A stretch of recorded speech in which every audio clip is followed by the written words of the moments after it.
But when the lion see the elephant, what did you think? Ele loa ngaka aya le leo le fanginga ke le loa le la po amal ma formal ke le leo. The lion could see, when he see the lion, he didn't see the big size or tall or heavy of the elephant. Kas yel me lai ba ai le leo. Tanga ba ai le leo le fangi. When the lion see the elephant, he not see the size, but he see the food. Amen. The lion see the meat. Ang kilo le leo ga ile fangi pa vai go all of the meat. A lot of meat in the elephant. He didn't figure out, it's too big. I can't attack. It's too big. No, he didn't see that. He see the meat from the elephant. Olele tu le leona. Mala mio le leona. Ala ina piki faima. Matupo man. Ele kele leona pekele. Pela poa. Doesn't care if high or big or heavy, but just only want to see meat or food. Amen. Hallelujah. Amen. Amen. Praise God. Ole winga na le piki le leona faima. Tupo man. Nga ke le fika se mea. O falo la wa mosa. O kele ka ko ya fika. Ka kupar me fika ila, fika ila. Fica lá. Depois vai ficar isso lá, fica. Aí ele leu, mas que não ele leu, ele aí fica foi ele fa. Cara, power me olha check lo ele fa. O vai ele por cala vai saber ele TV ele. Ele tiscava, não va. É que ele já foi tal lá, vamos que bela vai que maka ele. Olha pouco meu. O meu fraude vai lá ele fala, cara, ponga le si leo ele mol pa, ele fala que ele pingi mai oso mai malesi pingi le si sai, oso mai malesi fang o malesi dia uma pingi le sai, ele vai lá pa o collapse mai lá ele fala que ele. Agora vai a cama mai ele vai ele que ele mas qual mais vai, o pa que ele, big lunch, big dinner. Hallelujah. Si fakakengala, olebo miya itala tuspaya. So the Bible needs us to have that kind of attitude. Ina itato mawana wipamala miyo ne ai leo. Aka ko wala fana wale tua. We are warrior of God. Aka ko vai fa fikauli, aka ko vai problems. Awale fikauli pakke leso. Para ko ona na. No. Kasi yellow kilo, oh, there's some meat, there's a food. My lunch, amen, my dinner. Pero ay leo mga kinefika ka pula ko nasa yen mang Amen. yon kala masag. Oh, isko ko sa luma. Oh, sa luma lang ang tawag wala sa lain mo ka mo Filistia. Amen. When the king of Israel sold and take his army and go to war, fight against two Philistines. Yeah, for mental. Or the tayao malefiafi, morning and evening, the big giant is named Goliath. Or like kangaka kelea ngoya Goliath. Esaupu may mapala au maya Israel. And he called Israel's army. Someone come! I want to fight someone. And all Israel's army they hiding around.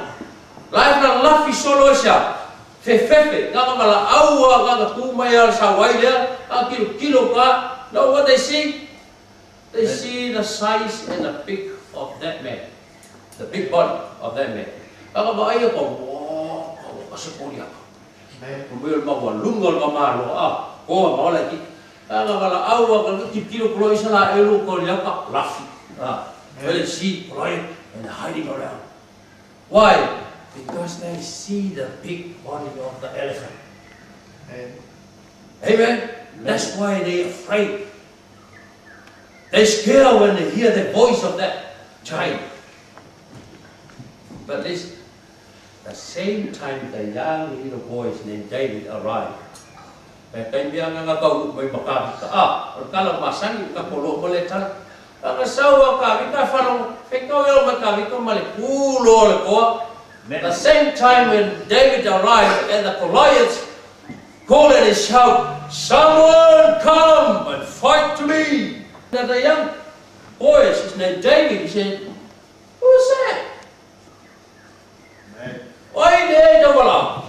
I familiar with a lucky level, I kill you.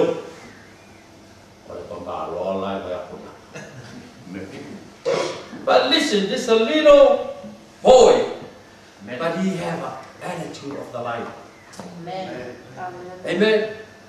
Kino papa, ko wala po ba ka ba oi ngi finish kia le peli ko meinga ko wala amo. I never see the ringa first kala le fefe ah. They see the big size, but young David, he not see the big size, but he see the price. Amen. Amen. David, he know what the price from that man. Amen. Hallelujah. Phải ta là lấy xe đi những phải ăn cái đó ấy phải mấy tu tuổi phải mấy tu có sau số xe là phải sửa chữa cái bốn mẹ đi. The king Saul said, if anyone kill that child, they give it to him a award, 3 awards. Mấy cái có là gì, có là award rồi. But if you kill the child, they give it to you a high position. Đó, em bắt giờ em cũng làm bầu, hoặc là cũng quên mua ai lo mà mua lót nó tay phải sửa kia, risky They place you to the high position. Look, if you kill this enemy, then you not pay tax. Amen. Ai phải sửa kia này, để phải kia. Ele ko ngiang tax ko ai. So le xem bao dia kalau phải gan we nga ya le an me al pas. Ia ai sao ko an be le tax ko kia. Mai oi la wo da le ngakai phải sửa kia le. Le ni phải sửa kia ko le. E ku ye ku la ma wa lu wa sui ro ku pa le mi ya be ai. Lo ga lu. Ele ko ngiang tax la ko ai. Logo, and number 3, the king said, anyone kill this child, you bring his daughter for your wife, to be your wife. Oi, gak fa logo pa umenga le wife. E wa menga le super popo. Oi, lo ke lo ya, lo wife. Lu ma beu Bây giờ chốt cho anh liệu liệu có phải lên rồi. Cả umaya đó không? Is that right? Hey, give you the high position, not pay tax, and also you marry to his daughter. Oh, em bila là mang có phải cái gì cả. Oleh sao Malaya nhiều lên liệu. David got the attitude of life. Mang có với cái mà đó lấy mà anh ấy sầu đôi phải. Các quý sáu pe phạm bảo nghĩa là sẽ pe mà phải này ai làm vậy cái leo mà mới có bảo là cứ leo vậy đấy chứ pingin nggak leo là cứ phải leo sao pingin nggak leo qua mà sang gila kemal kan kalau kami kaya bio bang malah bio leo các qua mấy hai cô người bố vậy là cái ping yo solo malah bio leo còn mà is that true? Yes. Is that right? Yeah. Kinh lô con bà rồi. Ilan mo le ang nga fa leo. All the men are left in all of us and any Christian, I challenge you, you must have the lion attitude. Ye ya te oilan bio le leo. Ele fefe. Ele palai. Amen. E yai lea bio le nale, ale fole ale. Ale leona, amen. Hallelujah. So, ya la men, ya la alo maka di le wai. Alu lo la dia kalau masak, la kulo maka di le wai, mai ma ai ni. Hallelujah. Ele ia lo mai ki sa pelu pe mangi ko I mangi. Wagi mea. I lo mai mai lima. He walked to the river and picked up only 5 little stones.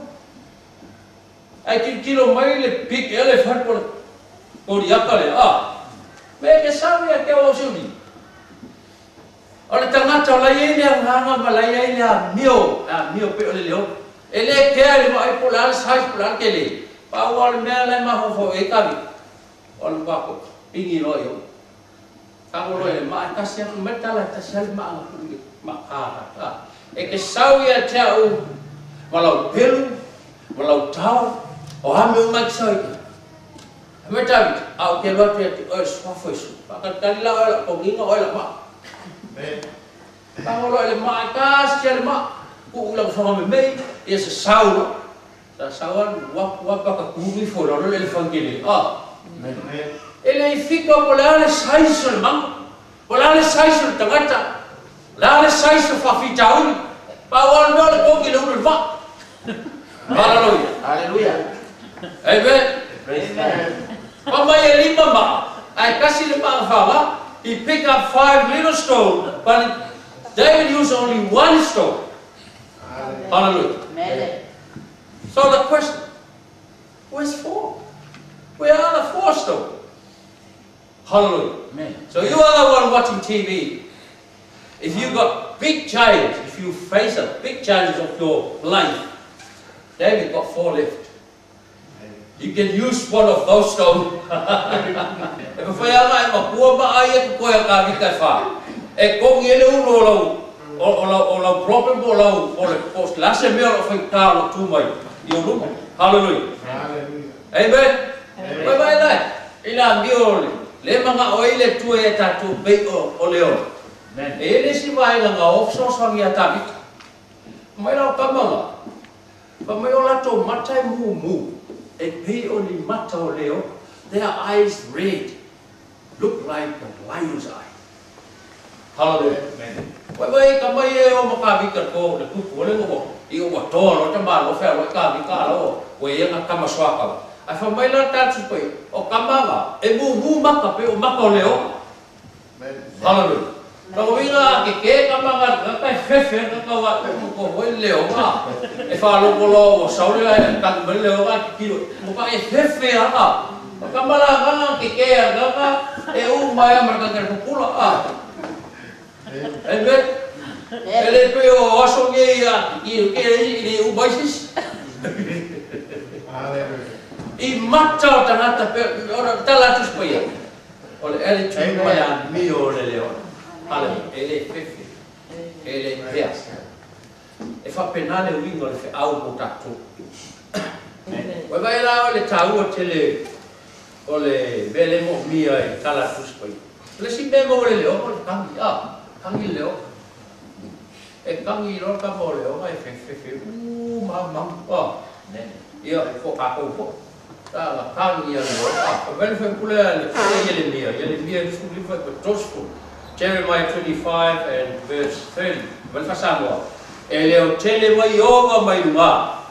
Watu lei mai lo si foga. Ai lona fiu anga po ia. E matuale o tele mai I lona fiu anga. E alanga o ia. Mai o eleo tele.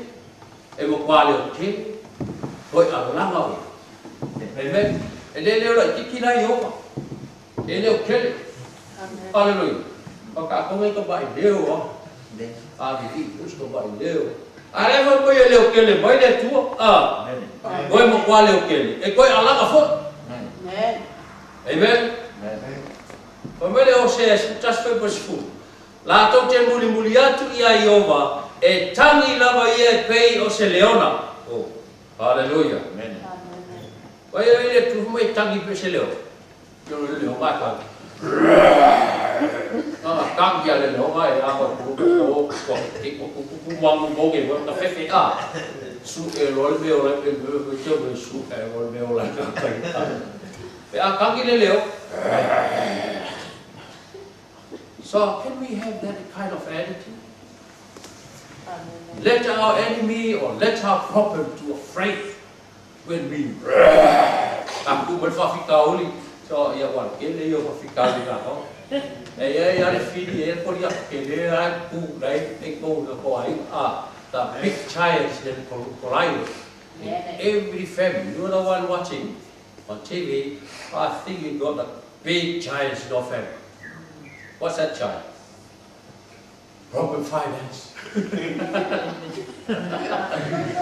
Amen. Finance problem.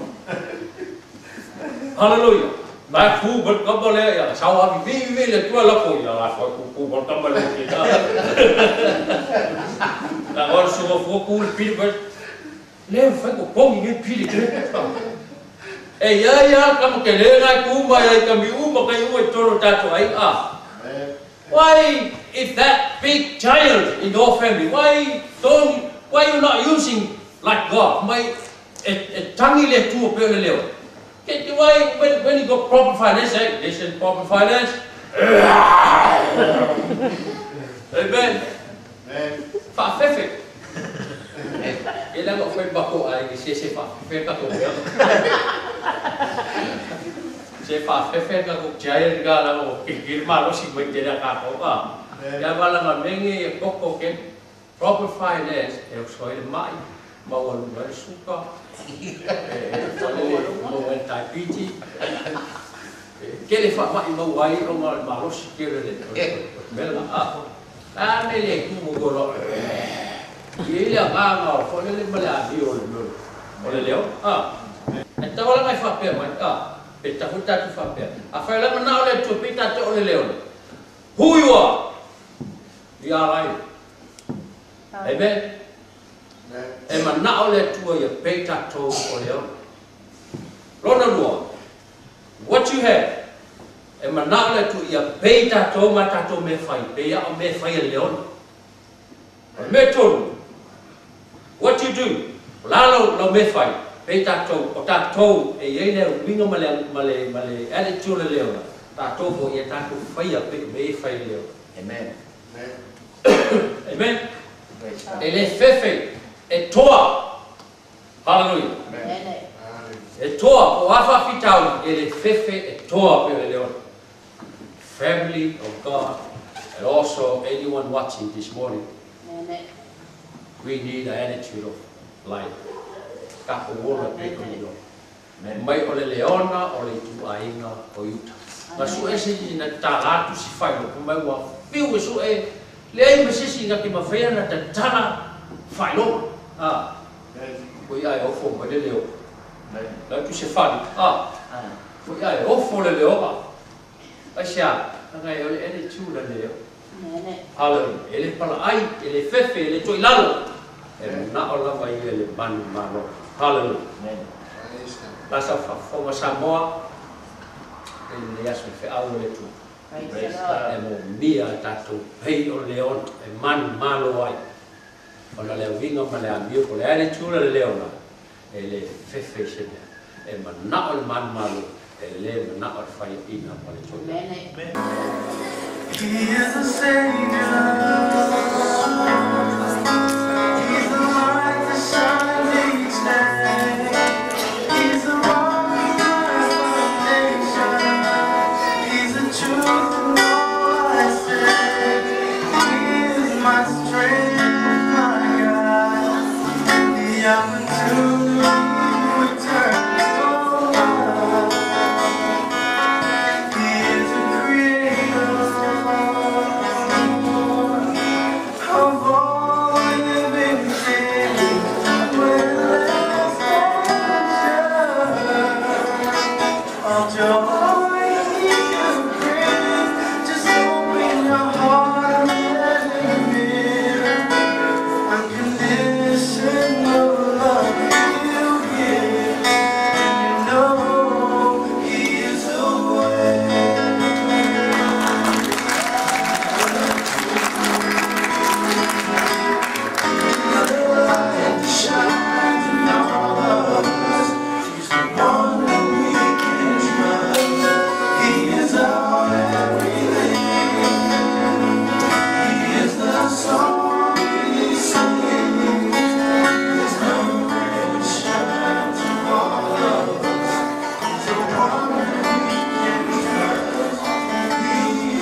you.